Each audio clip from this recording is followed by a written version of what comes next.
Men are so disgusting that we can make anything about sex, especially once alcohol is involved. So I was tequila drunk the other night, watching the movie Excalibur, and that scene with the Lady of the Lake, hands still above the water, got me thinking. After he takes the sword, why doesn't King Arthur ask for a hand job? I mean, she's nice enough to give him the sword, he might as well ask. Plus, she's been improving her grip strength for centuries. Arthur could just say, "Excuse me, Lady of the Lake, what those hands do?" Then the tequila told me, "Psst, hey bro, she's in water." And I'm like, right? And your toilet has water? Yeah? Like a wishing well? I immediately started throwing spare change into my toilet, hoping for a medieval hand job. Penny after penny. I kept wishing like a bad gambler in Vegas. Come on, lady of my toilet. Daddy needs a new hand job. You might not believe this, but it did not work at all. I did, however, clog my toilet, and the next day I was getting screwed for $180 by a plumber.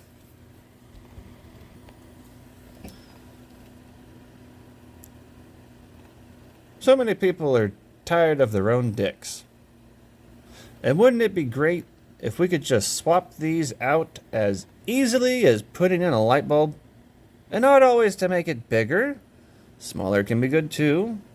Like when you're pole vaulting and you just need that extra clearance. No sense in losing a gold medal thanks to your dick knocking the bar off. As a white guy, I'd put on a black dick, so that way I could finally understand what it's like to be arrested for no reason. If you're black and the cops pull you over, you can put your white dick on and be like, zip. What seems to be the problem, officer? With that classic cop attitude. License and registration. I'm sorry, Mr. President. I didn't recognize you. Carry on. And now that we're all on board with dick swap, or dick clicks, as I'd like to call them, if the dick click came to market, these swappable, interchangeable dicks would have to be machine washable. You wouldn't want a raccoon to steal one out of your trash can and put it on himself. I assume nobody wants a raccoon running around with their dick. Especially because he would start wearing your clothes, hanging out with your friends, and then replacing your photo with his in all your family pictures. Even your children would start to look up to this raccoon with your dick. Your dog loves him better. Your son even finally learns how to catch a baseball thanks to this masked bandit. And what's worse, your boss finally gives him that big promotion. Then you come home early from the war, hear raccoon noises coming from your bedroom.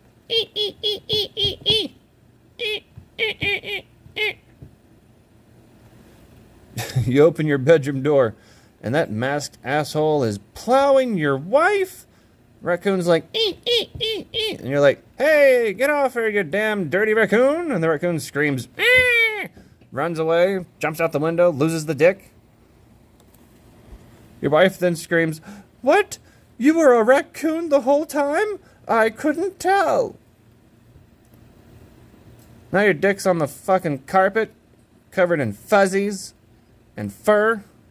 Then you pick it up and scream to the heavens, machine washable!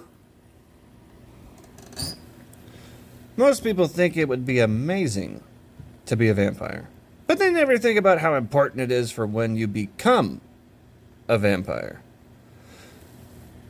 When we see a vampire on the big screen, most of the time they look at the most middle-aged. But you can become a vampire at any age, some of which are worse than others. You know what I mean? Because whatever age you are when you get that vampire hickey, that's the age you are stuck with. Can you imagine being 100 years old, but forever?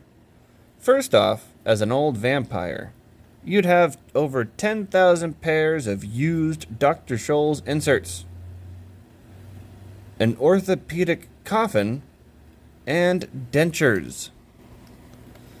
Picture that. You're a fucking vampire with dentures. Just gumming away on your victim's body, trying to be like, I found a fucking blood. And they just look at you and say, oh, okay, that was cute 5 minutes ago, but you can stop now. And you look up, it's not cute anymore? No. Oh. And some vampires would play keep away with your teeth. I imagine two asshole vampires tossing your dentures to each other. You're jumping in vain. Come on, guys. I'm tired of having smashed rat soup every night. I am tired of having smashed rat soup every night. Fuck. And we all know how forgetful our elders can be. An old vampire? No exception. As an old vampire, you'd be so forgetful that when you turn into a bat, you forget about the balls.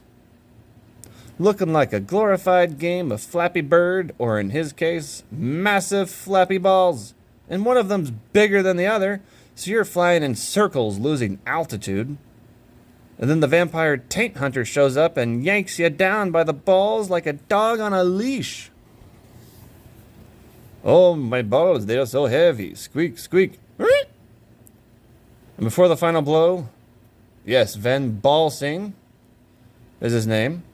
The vampire taint hunter drops some of those classic Schwarzenegger kill lines. And because there's not too many vampires with giant testicles, he's got to use them all in one sitting. Hey, Dracula, you forgot to tuck this. This looks like a sacrifice. Time for a testa cleansing. Ha! No more hanging around.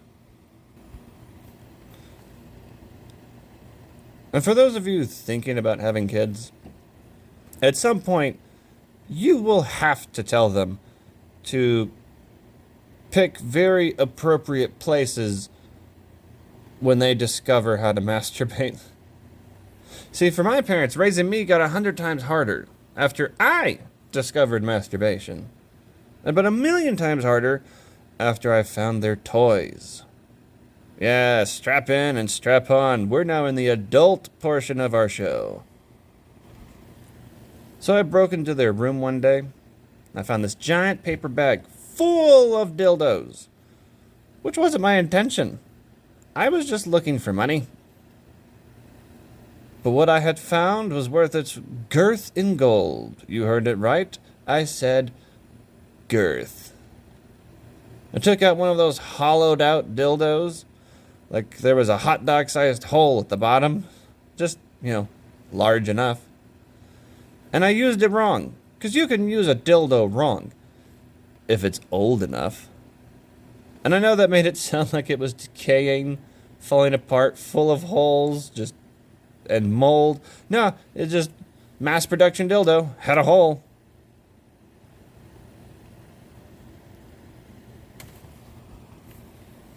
So I took it to the bathroom, pissed in God's face for about 30 seconds, and then put it back in the bag and went about my day.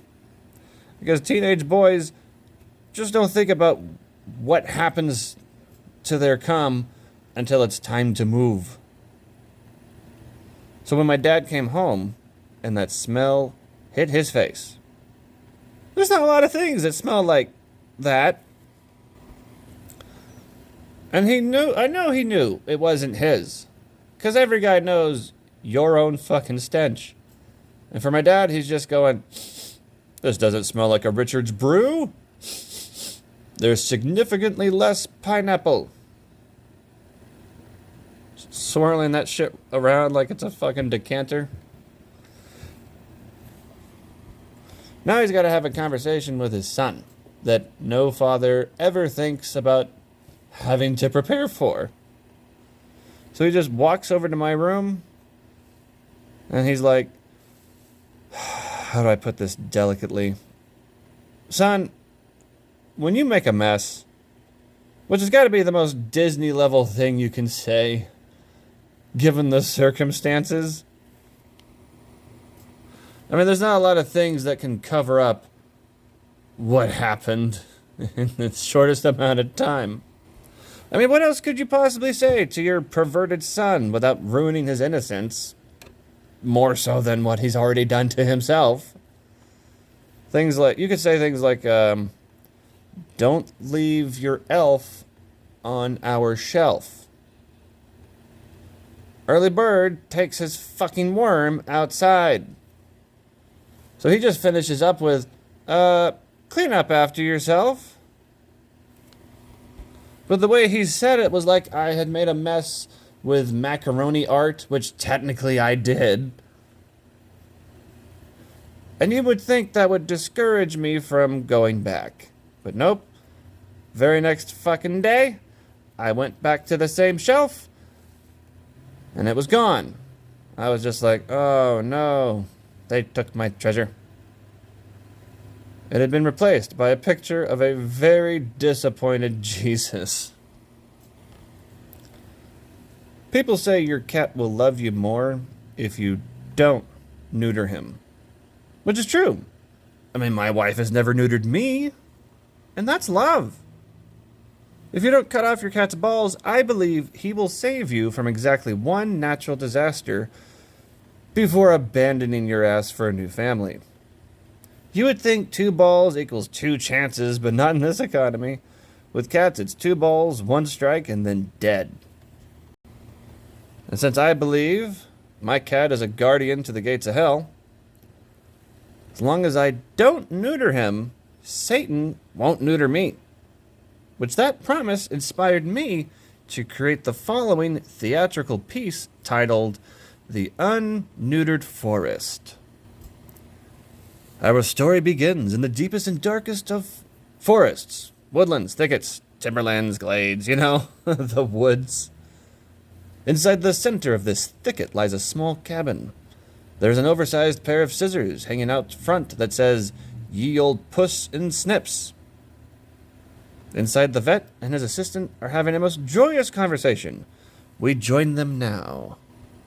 The voluptuous young Visigoth with long black hair, moon-pale skin, and piercing blue eyes. "Doctor, you've done it!" The vet grins from ear to ear, his chest puffing up with excitement. Of course, the last pair of cat balls is gone. The vet walks towards the window, tears rolling down his withered face. No more scratching posts, no more litter boxes, and no more urine-stained carpets, for I, Dr. Buttsniff, have done it. I have discovered how to free us of those creatures with the questionably soft paws. His assistant closes the distance between them and hugs Dr. Buttsniff, weeping in ecstasy. But their celebrations were premature, like his ejaculation. For when the last pair of cat balls rolled onto fresh earth, the prophecy was fulfilled. Down in the depths, the darkest of all eternal beings began to stir. A crooked smile cracked across his giant face. His tail began to sway violently back and forth. And with a deep growl, he said, "Foolish mortals, it is done." We returned to the clearing just outside, Ye Old Puss in Snips. Ancient runes form a circle around the fresh earth where the last balls rested that says, "Fresh Step Extreme Pine Scent." Then a column of red light shoots to the heavens, and inside the cylinder every horror mixed with rock, flame, and lightning bellows forth. A dark figure cloaked in shadow slowly rises from the depths. The devil cat has returned. "Sorry, hairballs! You fools! Cat balls were the only thing hanging in my way." After 10,000 years of Golden Girls reruns, I am finally free to conquer this pitiful world. Devilcat crosses over the ruins. The smell of fresh pine fills the air as he kicks his feet clean. Anything capable of feeling fear runs from this reborn calamity. As Devilcat slowly glided across the ground, every man on Earth was pulled towards him, each screaming, "Please, don't take our balls. We promise to stop doing man stuff." Devilcat cackled. "Your pleas fall on might-filled ears." Oh, that's where I fucking... fuck. Whatever. Your balls are mine. Uh-oh. Is it that time already? Darkness. Darkness. Sorry, I forgot to take my evil pills. Darkness. Darkness. Darkness. All right, that's better. Then, in the distance, our hero Forrest the Unneutered, mounted on King Willie, the last of the pure white chihuahuas. They arrive wearing the most gallant of codpieces. "King Willie, make haste! We are very close." A pile of men formed next to Devilcat, each now neutered. Still billions more flying towards him as they cry out for a savior. Devilcat lets out a howl of mirth. You fools. If you only had let just but one capt keep his dignity. He starts to trail off after seeing a brilliant glow of orange light flying towards him like a comet, trembling as fear washes over him. Our hero announces himself to his foe. "Be afraid, Devilcat, for I, Sir Forrest the Unneutered, have come to end your reign of terror." No, impossible. Those were destroyed. The orbs of destiny can never be destroyed. Your time has come to its end. It's back to hell with you. And Forrest removes his codpiece, revealing two orbs brighter than a supernova. The awesome orange light piercing every inch of darkness Devilcat could not escape. Curse you, Forrest the Unneutered, and your little dog, too. In a last-ditch effort, Devilcat plunges his hand into the ground, its green glow hidden, his trap now set. Our heroes approach. Striking distance, King Willie senses danger and jumps with just enough time to launch Sir Forrest the Unneutered at near light speed towards Devilcat. Then time slows down, just long enough for King Willie to say goodbye. Forrest whips around, furious. "No, you can't leave me. You just can't. We're supposed to finish this together." King Willie simply smiles. "It has been an honor to serve you, my lord." The ground erupts under King Willie. A slow crawling fire permints his lower half. Devilcat's trap was triggered, tears cascading down their faces. "Sir Forrest the Unneutered, you still have much to do. Lady Cremilda is waiting for your return to become king of Castle Herbal. I have lived a good life, my friend." The flames engulfed King Willie. Forrest closes his eyes, turns back to his foe, and cries out with the fury of 1,000 lions, "Devilcat!" Devilcat can't believe it. The end is near, and he faces the final curtain. He then sings, "I did it my way." Then Forrest, flying ass first, balls poised, roars his signature attack. Meowmix, please deliver!" The orbs of destiny strike Devilcat in the face. He is sent flying back into the gateway and it explodes. Black clouds and kitty litter fly in every direction. Forrest lands on his feet. The orbs of destiny are no brighter than a candle pulsating from bright orange back to white fur. Forrest looks down upon his two closest friends. "That'll do, pigs. That'll do."